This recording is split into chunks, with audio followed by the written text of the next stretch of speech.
I was asked to talk about co-governance and leadership in local churches.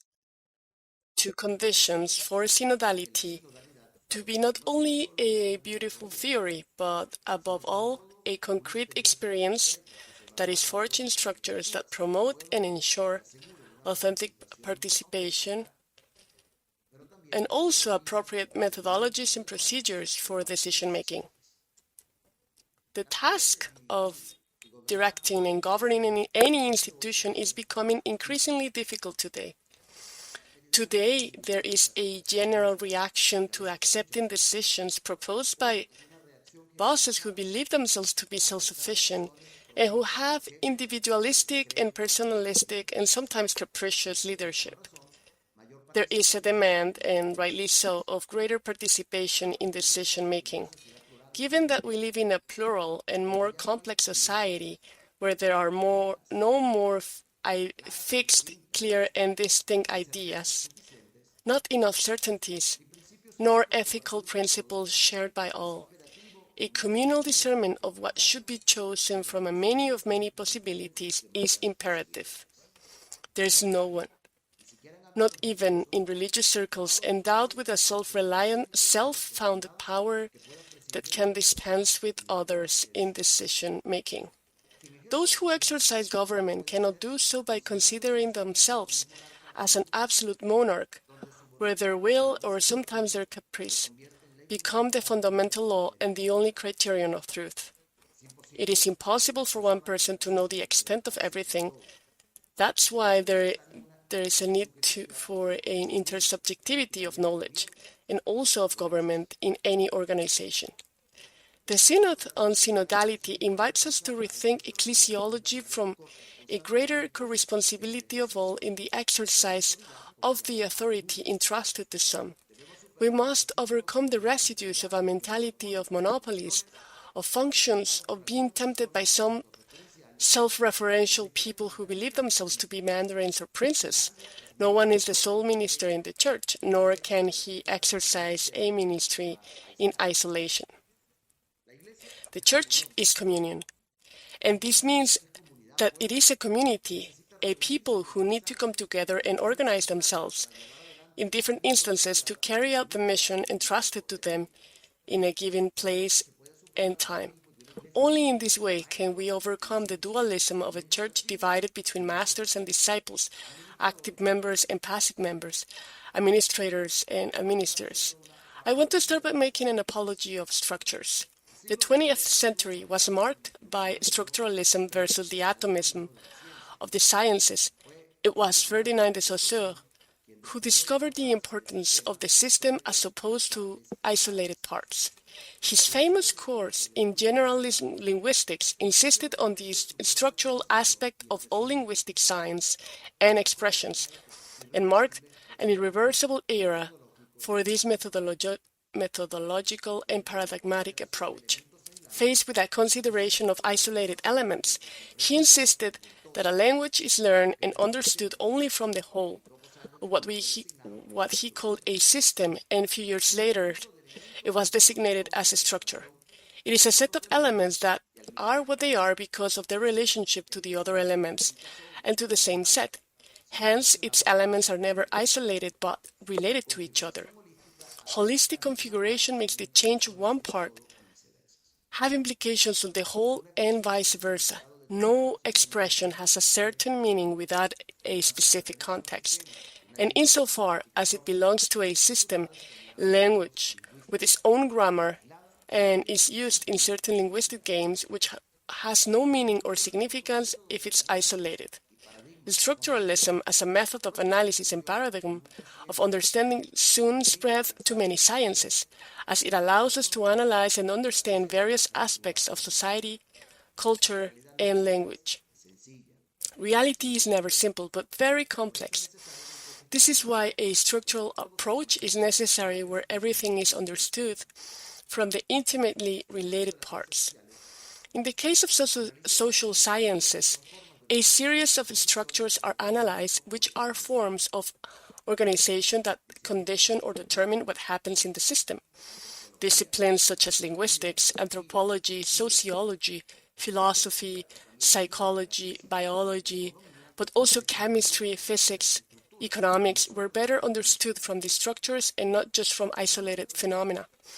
Some may ask, what does this have to do with theology and ecclesiology?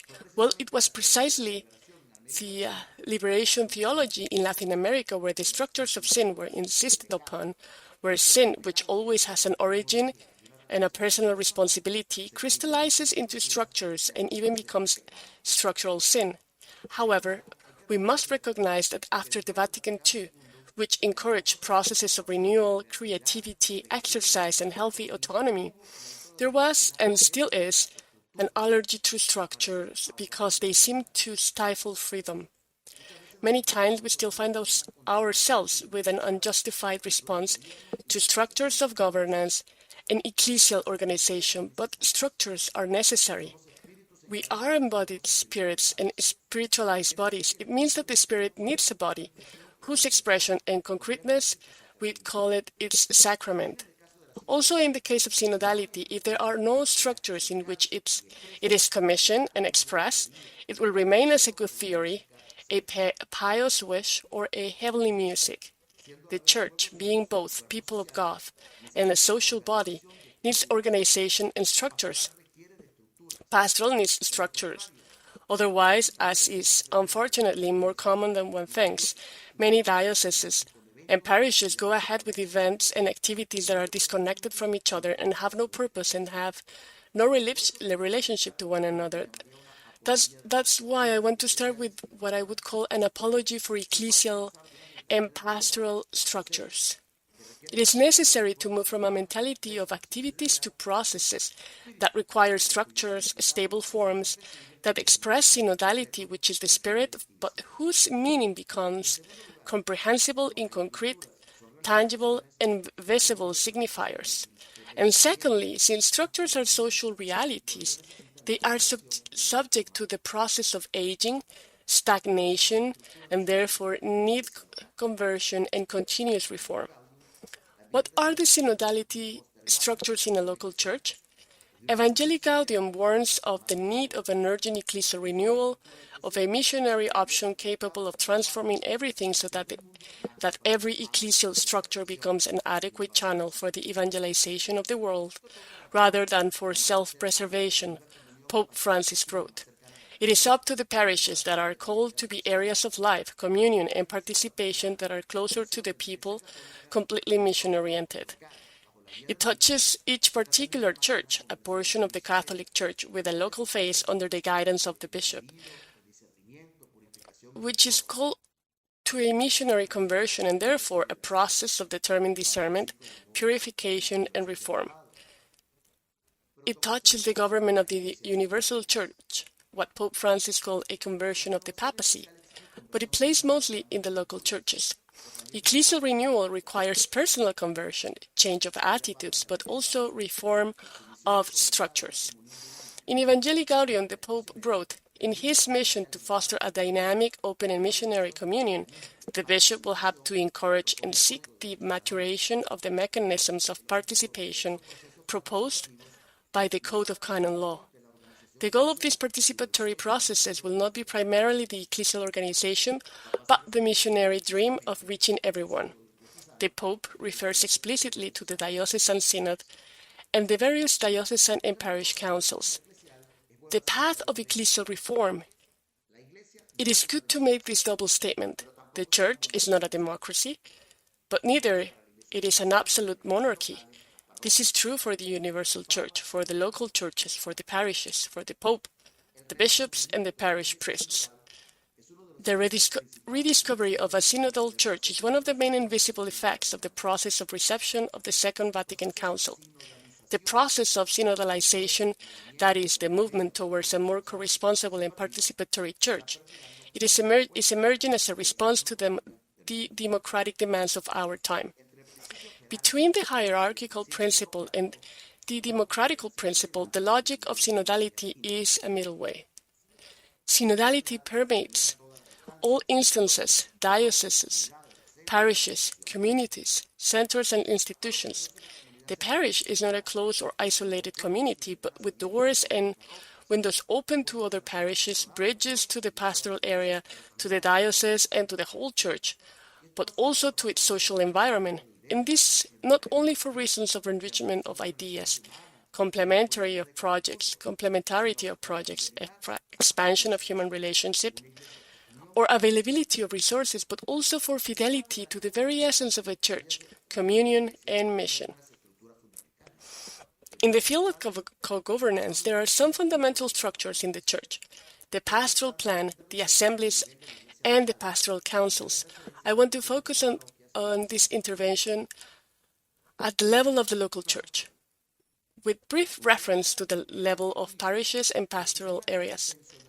The pastoral plan, to avoid drifting or without a specific intention, it is necessary for each local church to have a diocesan pastoral plan that will be elaborated and continuously evaluated in pastoral assemblies, and whose execution is entrusted to the pastoral council. The synodal journey of the local church must be reflected in the pastoral plan, its evangelizing, formative, pastoral, and missionary program, its forms of organization, the objectives to be achieved from a pastoral care as a whole that articulates all pastoral environments and engages all ecclesial subjects. This is the best synodal effort to make efforts and criteria to carry out evangelization in the local church, overcoming the parochial atomism and personalistic protagonism that do so much damage. These plans must be developed based on patient listening to the communities and parishes, and must be subject to periodic evaluations that allow for the implementation of corrective measures and the inclusion of new proposals. If there is no diocesan pastoral plan, the bishop and the parish priests will act at their discretion, not to say capriciously, carrying out many activities but without the articulation of a serious project. If there is a pastoral plan that has been summarized and implemented, when a new bishop arrives, he will not change everything according to his own vision, but he will listen to the path of the local church entrusted to him. He will integrate himself into it, he will give new vigor, and he will open up new perspectives. The same is true for parishes that draw up their pastoral plan in accordance with the diocesan plan. How many parishes reduce their action and activities on the occasion of Christmas, Lent, Easter, patron saint festivities, but they don't propose long-term or medium-term objectives, only events, some of them very nice but self-finalized, without a telos that proposes goals to achieve. And this is true at the same time, and perhaps even more so for archpriesthoods and pastoral areas.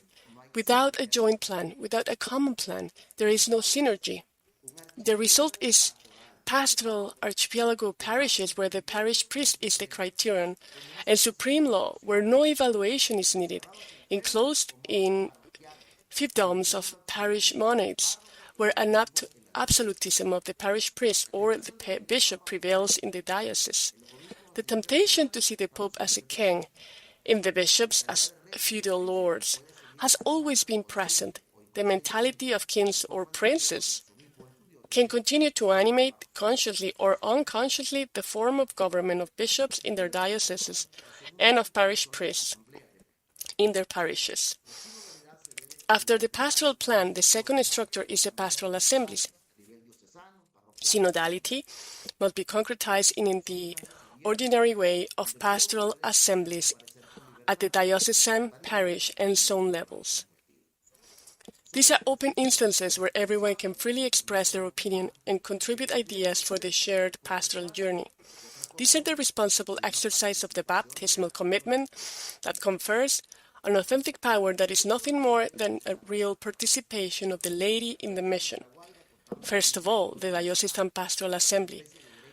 Our Diocese of La Guaira has a diocesan directory, a kind of diocesan canon law that establishes how we want the different instances to be and function. We have established that the bishop will ordinarily convene a diocesan pastoral assembly every year as a sign of communion between all parishes, diocesan bodies, and pastoral agents. The purpose of the assembly will be to listen to the opinions and proposals to improve pastoral action, test and evaluate the diocesan pastoral plan or a specific pastoral project, celebrate the joy of being missionary disciples of Jesus Christ, reflect on and deepen a pastoral theme.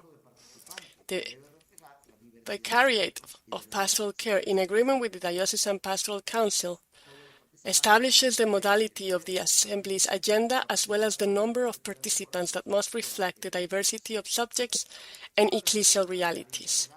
All participants have the right and the duty to speak there, to present proposals that can improve pastoral action in the diocese. It is an answer to the question of how to reconcile consultative voting with deliberative voting, that is, expanding the participation of everyone in the construction of decisions. An atmosphere of fraternity characterized the 8 diocesan assemblies that we have held in recent years, and it has favored the availability of new people to engage in new areas. After discerning the relevance and viability of the proposal, these are taken up by Diocesan Pastoral Council, and under the guidance of the bishop and the vicar for pastoral care, it is decided to implement the conclusions of the Diocesan Assembly, incorporating them into the pastoral plan or operational plans. In second place is the Parish Assembly. Our Diocesan Directory establishes that each parish priest must ordinarily convene an assembly every year, as a sign of communion of the communities of his parish of pastoral workers. The purpose of the assembly is analogous to that of the diocesan level. Listen to the opinion and proposal of the community, organize pastoral services, celebrate the joy of meeting, evaluate the pastoral journey of the parish. All parishioners, regular practitioners, non-practitioners are invited. All people who feel concerned about the life of the parish and want to participate actively are invited. Everyone should be able to speak there freely to present new proposals that improve the pastoral care of the parish, but also the social environment. Here too, the atmosphere of fraternity and openness is important in order to express the willingness to accept new people who are committed to the parish. The Parish Pastoral Assembly will find its operationalization in the Parish Council. In the diocese, we have established a third assembly, which are the zonal assemblies. This is an intermediate instance of communion between the diocese and the parishes. It has the same purpose and helps to overcome the individualism of the parishes, uniting in the pastoral area in which these parishes are closest. The assembly may be presided over by the bishop, but ordinarily he delegates this task to the episcopal vicar of that area because he is the ex officio pastoral coordinator. The principle of subsidiarity reminds us that the bishop should not be involved in everything. These zonal assemblies are a link between parishes and the local church. A third moment, we have the diocesan councils, pastoral plans, pastoral assemblies, councils.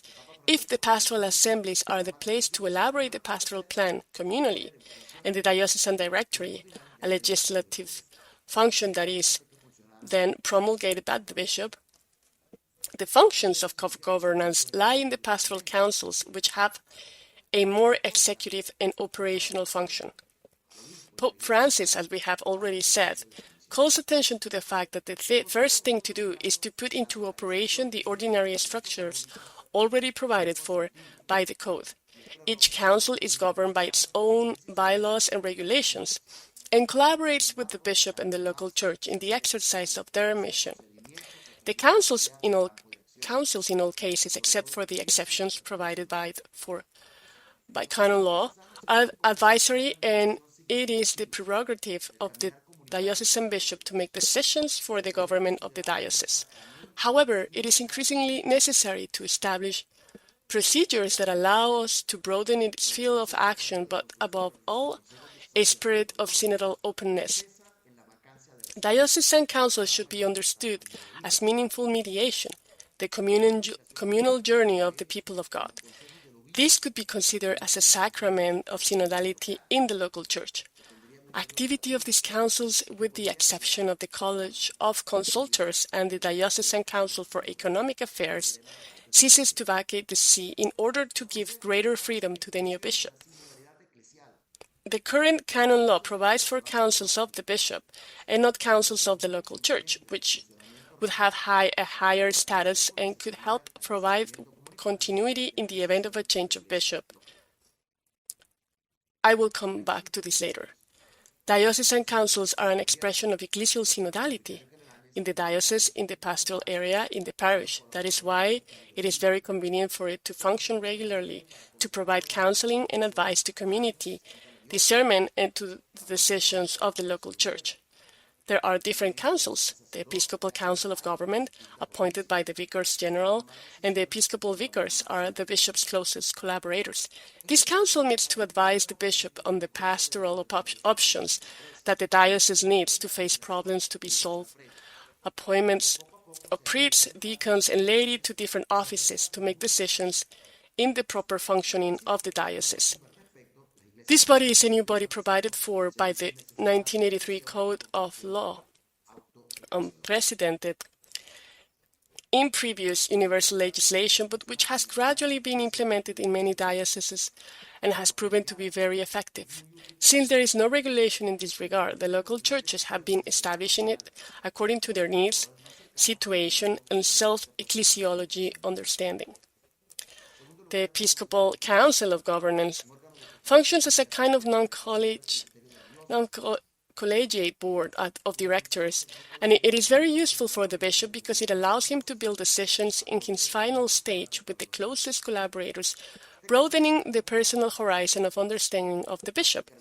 In second place is the Presbyteral Council, a mandatory body that represents the presbyterate of the diocese.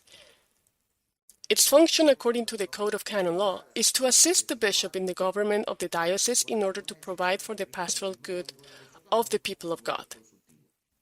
This council is made of priests who are incardinated in the diocese or who work in it. Half of the members are elected by the bishop and the other half are elected by the priests. It has a fixed duration in our diocese of 5 years. Apart from a few exceptions provided for in the Code of Canon Law itself, its vote is advisory. Create ceases to hold office in the event of a vacancy at the head of the see. Its functions are replaced by the College of Consultors. This College of Consultors, which is made up of a group of priests elected from among the members of the Presbyteral Council, has, above all, the function of acting in the event of a vacancy in the see. But it is also entrusted with a special vigilance over the administration of patrimonial assets and to ensure the discipline of the regime in the vacant see. The colleges of consultors in the new ecclesiology must gradually replace the ecclesiastical chapters. That was the task of the code writers. Although chapters have had great importance in the past, now they often remain as museums, as pieces of an archaeological museum. An outstanding issue is the ownership of the property of a local church, that in a certain way in the chapters is a counterweight to the authority of the bishop. One point to be developed is the issue of juridical persons within the local church, and the question of property. Here too, synodality must reach the field of economics. But perhaps the fundamental instance of structure of synodality lies in the Diocesan Pastoral Council, which has the function of watching over every pastoral action of the various instances of communion. This, too, is a new organism without direct precedence in previous canon law. An exclusive work of the Second Vatican Council framed in an ecclesiology of participation of the entire people of God. The Code attributes to this council the function of assisting the bishop and parish priests in the work of evangelization. This formulation, however, is rejected, since it seems to attribute evangelization to the bishop and parish priests, while the rest of the faithful are considered only as helpers but as co-responsible. The faithful appointed to the pastoral council stand out from their firm faith, good morals, prudence, so they are representative because they participate in this decision-making. There are a number of competencies that would respond to it. For example, to propose to the bishop norms for the administration of baptism, for preaching, for catechesis, for liturgical celebrations, and for all pastoral action. When the see becomes vacant, the pastoral council ceases. This is because, as we said earlier, it is understood more as a bishop's council and not as a local church council or the council of the diocese. It is a point to be studied and deepened. Perhaps it would be very useful if the pastoral council remained in force until the first year after the new bishop took office. It would help to remove the mentality that a bishop alone and on his own can determine the ecclesiology and pastoral organization of a local church, which unfortunately happens frequently. It is not a matter of forcing the new bishop as a kind of straitjacket, but of inviting him to know the pastoral journey of the local church, where he is sent as servant and animator, as pastor and not as owner of the flock. The Diocesan Council on Economic Affairs is very important for all administrative functions and for all accounting, responsibility, and accountability. I won't go into detail because it has been addressed in other interventions. In the diocese, we have established a diaconal council, in analogy with Presbyterial Council, which deals with the formation and accompaniment of priests. The diaconal council has to take care of doing the same with deacons, which is a new figure introduced or reintroduced by Vatican II. There is also a Council of Consecrated Life, organized by sectionals in the diocese, and which has its councils. There is also a Council of for lay movements, confraternities, and societies of lay apostolate. These priestly, diaconal, consecrated life, and laity councils are councils that accompany forms or states of life. But it is the Diocesan Pastoral Council that has a representation of all levels, but also of pastoral activities, and that is why, more and more, the Pastoral Council must be given fundamental importance for governance. And what I said, the diocese applies to the zones and is valid for the families. Concluding, thinking of the laity as co-responsible for mission and pastoral care leads us to the need to establish the Diocesan Pastoral Council as the Senate of the diocese. It is possible to speak in this way, as canon law says, attribute this expression to the Presbyterial Council. Already the decree Christus Dominus of the Second Vatican Council established the convenience of coordinating the various forms of apostolate in all dioceses or in some regions or special areas of it. Christus Dominus states that the coordination and intimate union of the apostolate is necessary in all its breadth, so that all projects, catechetical, missionary, charitable, social, family, school, and any other institutions that are ordered to a pastoral purpose and are in accordance with what at the same time highlights the unity of the diocese. The current Code of Canon Law leaves this institution to the judgment of the diocesan bishop's expediency, while establishing that the council provided for should be mandatory, the Economic Affairs Council. Moreover, as I said before, the Presbyterial Council is described as the bishop's senate with the function of assisting us in the governance of the diocese. It's a residue of clericalism. Why should the Council of Priests be the highest body of authority to advise the bishop? Where are the laity and the religious? For the ecclesial mission and pastoral care are the responsibility of all. This function should be assigned to the Diocesan Pastoral Council with the representation of the entire people of God. Canon law should establish that it should not only be consultative, but it should be given a deliberative vote in some things, such as the approval of the pastoral plan and of a directory of diocesan juridical order, such as the creation of new parishes.